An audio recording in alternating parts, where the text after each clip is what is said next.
Ang impeachment trial laban sa Vice Presidente sa perspektibo ng arkitekto ng 1987 Constitution. Alamin po natin yan sa inihandang special report ni Bombo JC Galvez. I move that the Secretary General be directed immediately to endorse the same to the Senate.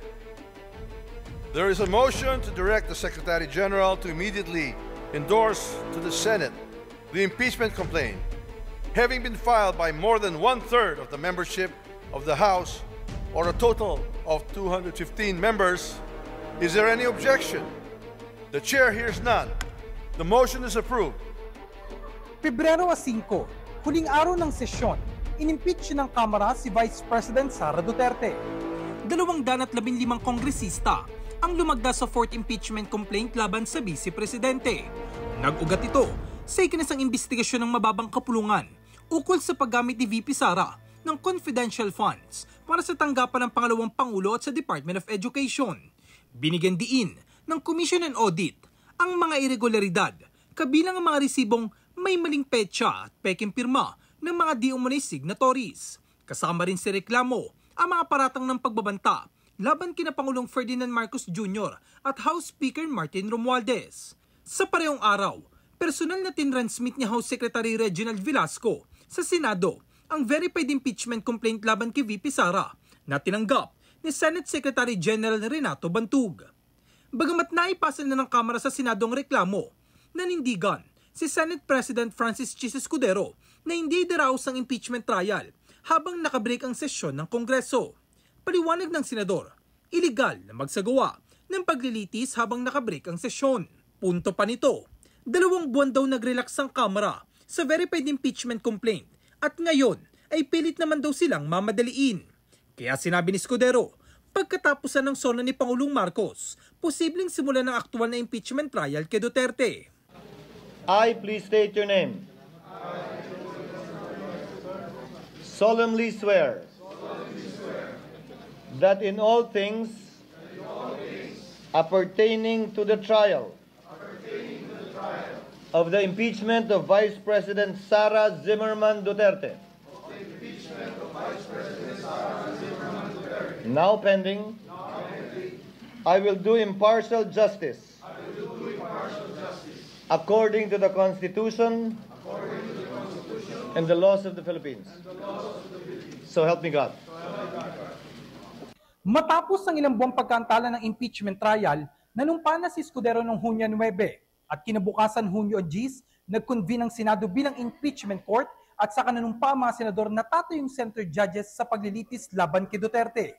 Ngunit kalaunan, napagdesisyon na ng mga senator judges na i-remand o ibalik ang kopya ng impeachment complaint sa Kamara. Ang tanong dyan, ito ba'y makatuwiran? Labag ba to sa ating saligang batas?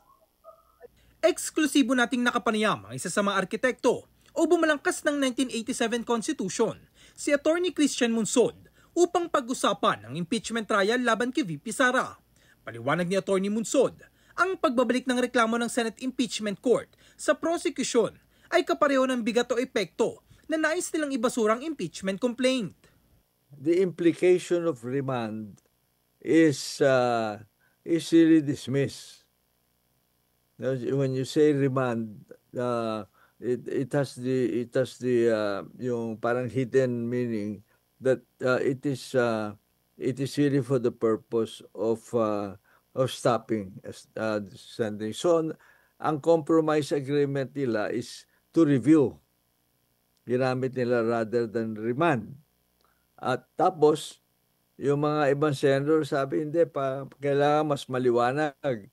So dinagdag nila na without dismissal or termination. So maliwanag. Bumuwelta rin ng framers sa naging pahayag ni Senator Alan Peter Cayetano na maaring madismiss ang impeachment case laban kay VP Sara kahit hindi na ipipresenta ang mga ebidensya sa oras na mapatunayang walang jurisdiction ng 28th Congress. Anya, kailangan magkaroon ng pagdinig dahil itong mandato ng konstitusyon. Paano raw makabubuo ng hatol ang mga senator judges kung hindi makikita at mapakikinggan ang mga ebidensya laban kay Duterte? No, there must be a hearing. That's the mandate of the Constitution. mandate of the Constitution is there should be a hearing.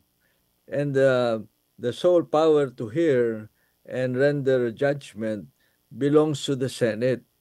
For the same reason that the power to initiate impeachment proceedings belongs only to the House. Very strict very clear yung mandate ng Constitution. Anong rason nila kung bakit dapat i-dismiss na yung case? They haven't even seen the evidence. How can you make a judgment of acquittal if you have not even heard the prosecution or the defense? Malinaw din anya na hindi komporme ang mga senador na simula ng paglilitis sa 19th Congress.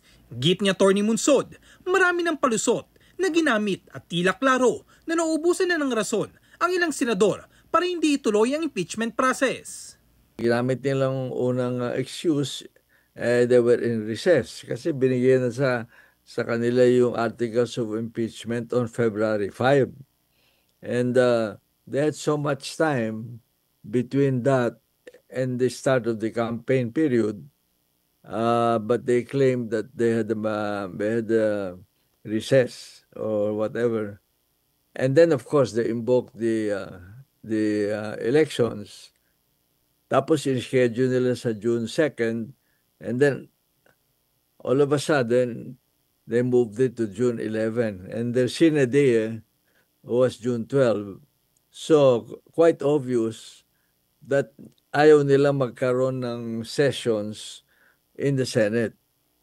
Sa usapin ng pag-inhibit ng ilang senator judges dahil sa pagiging halata na pro-Duterte at pro-impeachment, naniniwala si Atty. Munsod ng bawat tao ay may kanya-kanyang bias, ngunit kapag gumanap ng mga ito bilang hukom ay dapat hindi ito mangibabaw. Ang pagiging patas at malaya sa impluwensyaan niya ang magbibigay kredibilidad sa mga senator judges. Ngunit punto pa nito, kung ang isang senator judge ay saradong may pinapanigan, ay mainam na wag na itong sumali sa pagdinig bilang tanda ng integridad. You cannot help people have their own preferences or instincts and whatever you want to call it, but when they are performing the duties and responsibilities of a judge, the source of their legitimacy is independence. Now, if they have they feel that they cannot be independent because they're too partisan, and their actions and their words show that medyo talagang saradong pro-Duterte siya. He should at least have the integrity not to participate. Kaugnay naman sa epekto ng impeachment case laban kay VP Sara sa political dynamics ng Duterte at Marcos camps, sinabi ni Atty. Munsod na ang banggaan ng dalawang kampo ay maaaring political game, isang estratehiya para manalo sa kabila ng anumang mangyari. Ito'y sa gitna na rin ng iba't ibang posisyon ng mga Marcoses sa impeachment case laban kay VP Sara. We don't know whether those are real differences or whether they're playing a game, of trying to win regardless of what happens. The son of President Marcos signed the impeachment charge, si Sandro. The sister of the president, from the way she speaks, is in favor or likes or an ally of Duterte. The president said that he, as much as possible, if he had a choice, na hindi itutuloy yung impeachment process. So iba-ibang point of view ang mga Marcoses. So I don't know what the real game is as far as they're concerned. But so far, there are three views. Ano namang mangyayari sakaling tumanggi ang Senado na isakatuparan ng kanilang mandato na dinggin ang impeachment case laban sa pangalawang Pangulo? Paliwanag dito ni Atty. Munsod, sa oras na tumanggi ang Senado na isakatuparan ng kanilang tungkulin na dinggin ang impeachment case laban kay VP Sara, maaari itong iakyat sa Korte Suprema gamit ang probisyon sa Article 8 Section 1 ng Konstitusyon. Ang kataas-taasang hukuman anya ay mayroong kapangyarihang suriin kung nagkaroon ng grabe at labis na pang-abuso sa kapangyarihan ang isang sangay ng pamahalaan. Sa kasong ito ang Senado. Yes, because that's a constitutional mandate. Now, if they don't or refuse to proceed, then we can invoke Chapter 8, Section 1 on the Judicial Department, that the Supreme Court can be asked to determine if there has been grave abuse of discretion by the Senate. That's a power that's new, by the way. Wala yan sa 1935, wala yan sa 1973 Constitution. That is new, na niligay nito namin in 1987 in the Constitution in order to strengthen the system of checks and balances. Sa palagay mo, matutuloy ba o hindi ang impeachment trial laban kay Vice President Sara Duterte? Tumutok at abangan sa Bombo Radio Philippines sa mga susunod pang updates. Para sa Bombo Network News, ako si Bombo JC Galvez.